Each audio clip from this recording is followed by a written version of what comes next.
Okay, so this is the project of the design and chemistry of lasers. So, first, the development of laser technology is from the cradle of modern physics in 1900 by Planck. He developed Planck's constant through a variety of experimentation with light. His studies mainly focused on with cavity radiators and defined from his observations a relation between radiancy, frequency of light, temperature, and just general frequency of waves. Later, following this in 1917, Einstein postulated the phenomenon of extremely focused light beams in his publication on quantum theory. The first principle of quantum theory comprehends that light travels in packets of energy known as photons. The second principle implies that most atoms or molecules exist in a ground or low energy state relative to their energy levels. He discovered that by adding thermal, electric, or optical energy to atoms in the ground state to convert the majority of atoms to higher energy levels. The energy is then released spontaneously in the form of photons or electromagnetic waves to return to the initial ground state. However, it was not until 1960 that the U.S. American physicist Theodore Harold Maiman introduced the first commercially available laser, which is a ruby laser, and consequently set Einstein's theory into practice. Following the years, many laser and optical phenomena were discovered, and tests led to the discovery of its many applications and uses. Some of its uses include barcode scanners, medical applications, and surgical instruments such as eye surgery, intrusion detection systems, remote control applications, industrial applications such as welding, precision cutting of metals, heat treating, etc., fiber optic communications, high speed and long distance communications, range finders, laser pointers, printing, and integrated circuits, and there's a lot more from there, but that's basics. Okay, so now y'all are probably wondering, how do these things even work?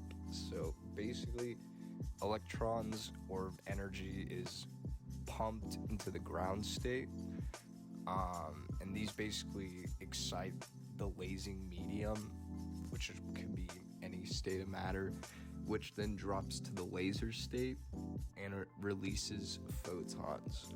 The voltage excites like a tiny crystal-like structure, which absorbs the energy and releases it at a specific wavelength depending on the medium.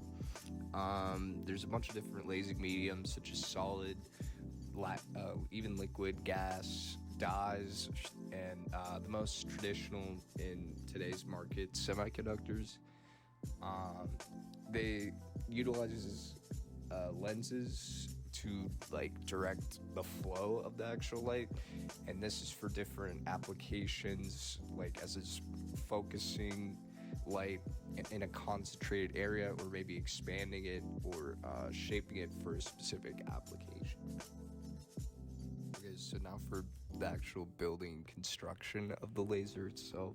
So in this project, I decided to use a laser diode extracted from a DVD burner because they have better beam specs than commercially available diodes, and I could not wait for the extensive shipping time for the actual diode to come in. Okay, so first I decided to use an LM317 and two resistors in series to create a voltage divider, which basically reduces the input voltage.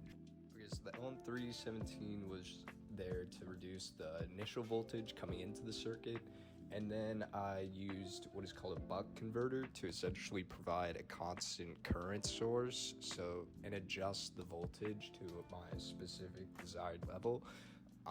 In this case, I just completely designed my own and used custom components.